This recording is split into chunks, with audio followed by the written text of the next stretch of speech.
नाजरीन, आप देख रहे हैं रियासत का मशहूर व मकबूल यूट्यूब चैनल बज़्म आईना। वकील साहब पोस्ट सैयद कुदरतुल्लाह क़ादरी वकील साहब एक बार फिर करनूल की अहम ख़बर के साथ आपके रूबरू हाजिर है। आज की अहम ख़बर यह है कि आज शहर करनूल बल्कि इलाक़ा रायलसीमा की मशहूर व मारूफ़ college Shri Prasanna college of law में 2021-2024 बैच 3 इयर्स बैच का गेट टुगेदर तकरीब का इनेकाद अमल में लाया गया। इस मौके पर principal Shivaji Rao, dean JV Shiv Kumar, Mahfooz Pasha senior faculty, doctor Bhupal senior faculty, doctor Malik Badshah Sheikh senior faculty, Hemalatha senior faculty के अलावा राजू एडमिनिस्ट्रेटिव ऑफिसर और दीगर अहम शख्सियात ने शिरकत की। इस मौके पर तलबा को खूब पढ़ लिख कर कॉलेज और अपने माँ बाप का नाम रोशन करने की बात कही गई और बिलखुसूस जो है लॉ को इम्प्लीमेंट करने, इन्फोर्समेंट करने के लिए काफ़ी तवज्जो देने की बात कही। इस मौके पर बेहतरीन खिताब डॉक्टर मालिक बादशाह शेख ने भी किया और स्टूडेंट्स की जानिब से फैकल्टीज़ को, प्रिंसिपल को तोहफे भी दिए गए। आप देखिए ये खुसूसी रिपोर्ट। सैयद कुदरतुल्लाह क़ादरी वकील साहब को दीजिए इजाज़त। अगर आप हमारे चैनल को अब तक सब्सक्राइब नहीं किए हैं तो ज़रूर सब्सक्राइब करें, लाइक करें, शेयर करें, कमेंट करें, बेल बटन दबाना ना भूलें ताकि लेटेस्ट वीडियोस आप तक बआसानी से दस्तयाब हो सके।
Gopal sir, Hemalata madam, and my dearest brother and friend Raju garu, PO of our college, and my dear students till yesterday,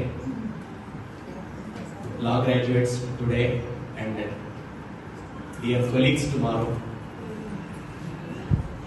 I give my best wishes to you. ఇంతవరకు అందరూ మాట్లాడిన తర్వాత నేను మాట్లాడడం ఎట్లా ఉందంటే, మీ అందరి మీద CRPF దాడి చేసిన తర్వాత సీపుట్లతో కొడితే కొడతారు, లేదా మంచి ఆడకూర తిన్న తర్వాత తోటకూర తినేటువంటి అంటుంటారు. సో ఎక్కువ టైం తీసుకున్నాం, మనం మాట్లాడుకునేటువంటి మళ్ళీ మాట్లాడుకున్నాము.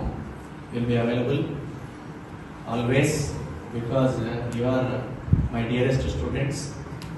దానికి IPC సబ్జెక్ట్ చెప్పలేదని చెప్పేసి కాంపెన్సేషన్ కింద ఇంటర్ప్రిటేషన్ ఆఫ్ స్టాట్యూట్స్ అని ఒక శిక్ష ఇస్తారు నాకు. Because Gopal sir is very good at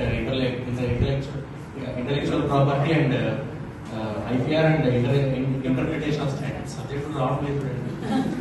very interest subject. 40 minutes చెప్పడం కోసము ఆల్మోస్ట్ 1.5 hours కష్టపడి వచ్చేటప్పుడు ఇంటి దగ్గర నేను. సో అన్ఫార్చునేట్లీ మీరు నా క్లాస్కి రాలేదు ఏ రోజు కూడా. సో కాంపెన్సేషన్ కూడా చేయలేదు ఇంకా. So it has happened. I don't know how many of you have understood my classes or not. నేనైతే చాలా కష్టపడి జెన్యూన్ గానే చెప్తాను క్లాసెస్.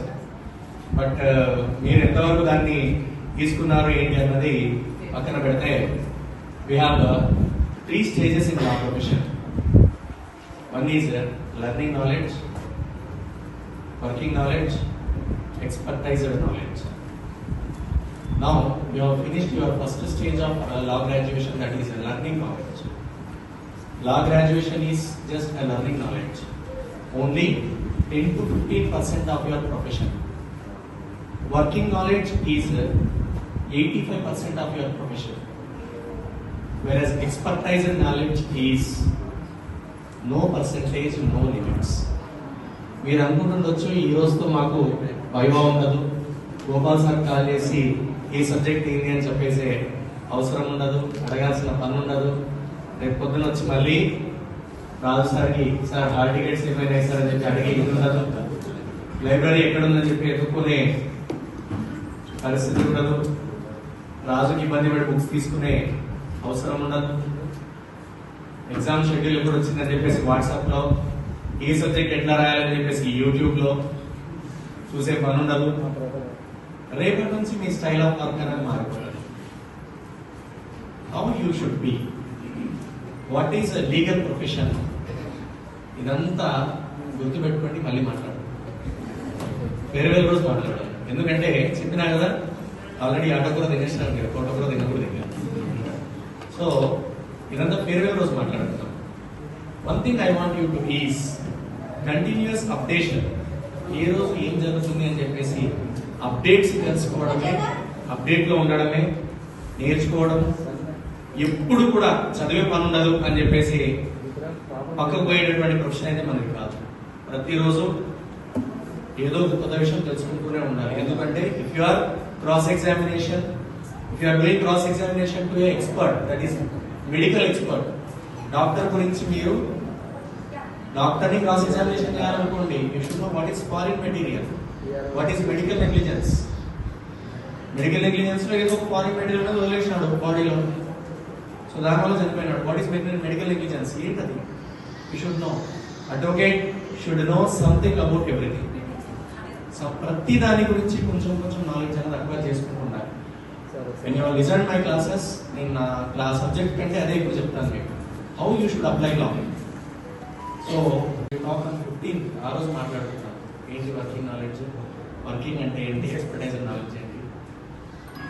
సో ఫైనల్ కంక్లూజన్ ఒక మాట చెప్తాను నేను మీకు, నాలెడ్జ్ అండ్ మేకప్ రెండు కూడా అప్లై చేసేంత వరకు పనికి రావు. మేకప్ అన్నది బ్యాగ్లో పెట్టుకుని తిరిగితే కాదు, బేస్ మీద అప్లై చేస్తే నలుగురు చూస్తారు. నాలెడ్జ్ కూడా అలాగే. Acquiring the knowledge is just a part, only 10 to 15%.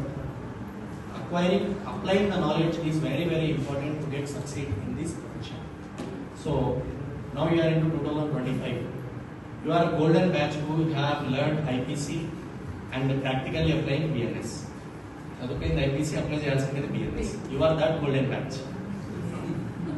And second golden thing about your batch is, మేము లా పాస్ అయిన తర్వాత ఫస్ట్ ప్రొవిజనల్ ఎన్రోల్మెంట్ అని ఉంటుంది, 2 years కోసం ఇస్తాడంటే.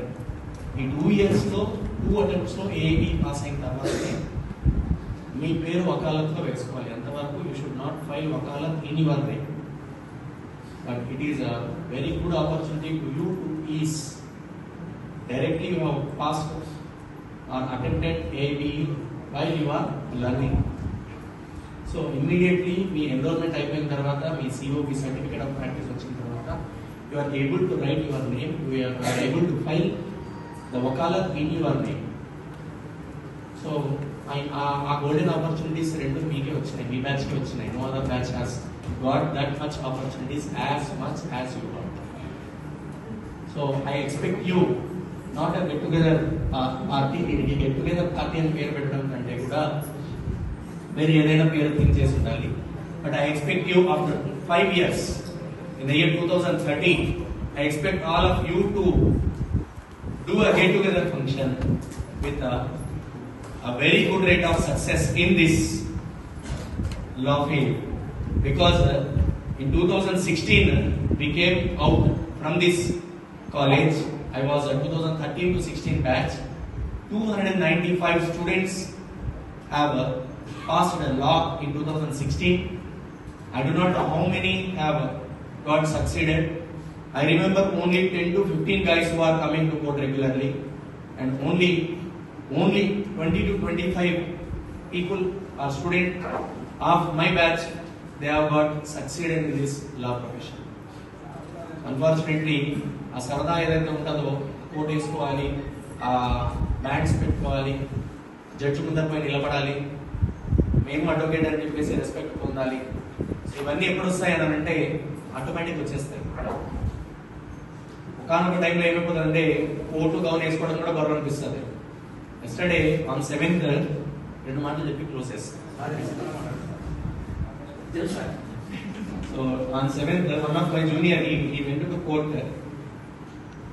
2 CFR నంబర్స్ ఉన్నాయి, వాటిపైన హీరింగ్ ఉందా, ఏమైంది డేట్ కొంచెం కనుక్కోనరా అని చెప్పేసి నేను బిజీగా ఉండి వెళ్ళలేక జూనియర్ పంపించిన. ఈ వెంట కోర్ట్, సార్ 10th హీరింగ్ ఉంది సార్, 2 CFR 2 10th ఉన్నాయి సార్. ఇది నాకు ఈవినింగ్ 5 o'clock అప్డేట్ చేస్తున్నాడు ఆయన.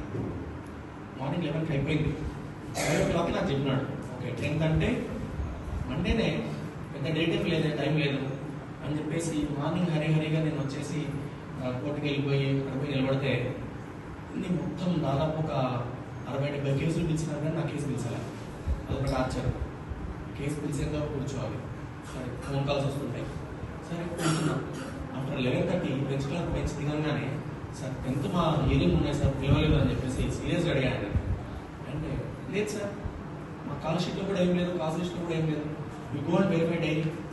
7th diary 4th diary open చేస్తే 10th of April. Urgent date is 10th of April. So we do not have patience to listen what the other person is saying. Judge వాయిదా చేసినప్పుడు judge కూడా చెప్తారు, తర్వాత bench మీద ఉన్న bench clerk కూడా మళ్ళీ రీడౌట్ చేసి కనిపిస్తారు. So that much patience we have. కనీసం ఆ పేషెన్స్ కూడా కనిపించడం లేదు అన్నమాట.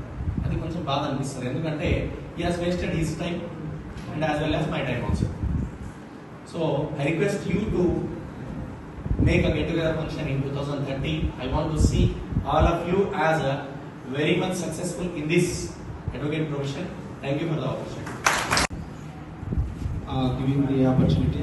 Thank you, sir. And అలాగే మన డీన్ గారు doctor J V Shivakumar garu and faculty members, senior faculty doctor Gopal sir and Mehfooz Pasha garu, Hemalatha madam and Malik sir, నాకు ఈ అవకాశం ఇచ్చినటువంటి మీ బ్యాచ్ కూడా అందరికీ థ్యాంక్స్ చెప్తున్నా. జనరల్గా మేము ఇలాంటి బ్యాచెస్ని చాలా చూసి ఉంటాం, పంపిస్తూనే ఉంటాం. మా పని ఏంటంటే ఇక నుంచి పంపించడమే మా పని. ఎప్పుడెప్పుడు ఒక్కొక్క బ్యాచ్ని పంపిద్దామా అని మేము చూస్తూ ఉంటాం. ఈ బ్యాచ్ పంపించేసరికి నెక్స్ట్ బ్యాచ్ రెడీగా ఉంది మాకు. వారికి కూడా 5th sem 6th sem conduct చేయాలా ఎప్పుడు అని తర్జన భర్జన నేను మరి ప్రిన్సిపల్ సారు యూనివర్సిటీ అథారిటీస్తో మాట్లాడుతూ ఎప్పటికెప్పుడే ఆ డేట్లను తీసుకొని మీకు ఇంటిమేషన్ చేస్తూ మెసేజ్ ద్వారా మీకు తెలియపరుస్తూ ఉంటాం. కానీ ఆఫీసు నేమ్స్ మాత్రం సార్ మీ పేర్లు తెలిసినా తెలియకపోయినా ఫస్ట్ నుంచి, అంటే వాళ్ళు కాలేజీలోకి అడుగు పెట్టినప్పటి నుంచి వెళ్ళిపోయేంత వరకు మాతో ఉన్నటువంటి అటాచ్మెంట్ చాలా ఎక్కువగా ఉంటుంది. వాళ్ళు క్లాస్కి అటెండ్ అయినా కాకపోయినా ఆఫీస్ రూమ్లోకి మాత్రం వచ్చి ఇన్ఫర్మేషన్ తీసుకొని వెళ్తూ ఉంటారు. సో కాకపోతే ఏమంటే అదే విధంగా బయటికి పోయినప్పుడు మీ ఇండివిజువల్ లైఫ్లోకి మీరు ఎంట్రీ అవుతున్నారు. ఏ కాలేజీలో చదివారంటే కనీసం కాలేజీ పేరు చెప్పండి. మీరు చదువుతూ ఉన్నప్పుడు ఏ ప్రిన్సిపాల్ ఉన్నారు ఆయన పేరు మీరు గుర్తుపెట్టుకుని ఉండండి. మీ సబ్జెక్ట్స్ చెప్తున్నటువంటి టీచర్స్ పేర్లు కూడా మీరు గుర్తుపెట్టుకుని ఉంటే ఇంకా బాగుంటుంది. ఎందుకంటే ఎక్కడ చదివచ్చావు అన్నప్పుడు పలానా లా కాలేజ్ అంటే ఏం నేర్పారు అని మిమ్ములకు బదులుగా గురువులను తిడతా ఉంటారు, మీకు చదువు చెప్పిన వాళ్ళు ఎవరు అని. కాబట్టి అలాంటి పరిస్థితిని ఈ కాలేజీకి తీసుకురావద్దు. ఇప్పుడు పోయిన ప్రతి బ్యాచ్ కూడా చాలా చక్కగా కోర్టులో ప్రాక్టీస్ చేస్తూ ఉన్నారు. మీరు సీనియర్స్ పట్ల కూడా కొంచెం రెస్పెక్టబుల్ గా ఉండండి. ఎందుకంటే ఆ సీనియర్ మా ఆఫీస్ కాదులే అని మాత్రం నెగ్లెక్ట్ చేయొద్దు. వాళ్ళు మీ కొలీగ్స్ కాబట్టి రెస్పెక్ట్ చేస్తూ వాళ్ళని విష్ చేయండి. విష్ చేసినప్పుడే మీ లైఫ్ చాలా బాగుంటుందని నేను అనుకుంటున్నాను. అలాగే మీరు ఇక నుంచి పోయినప్పుడు మీరు ఉన్నతమైన స్థానాలలో ఉండాలని మరి కాలేజ్ తరఫున అలాగే ఆఫీస్ తరఫున నేను మనస్ఫూర్తిగా మీకు శుభాకాంక్షలు తెలియజేస్తున్నాను. Thank you. వందనాలు.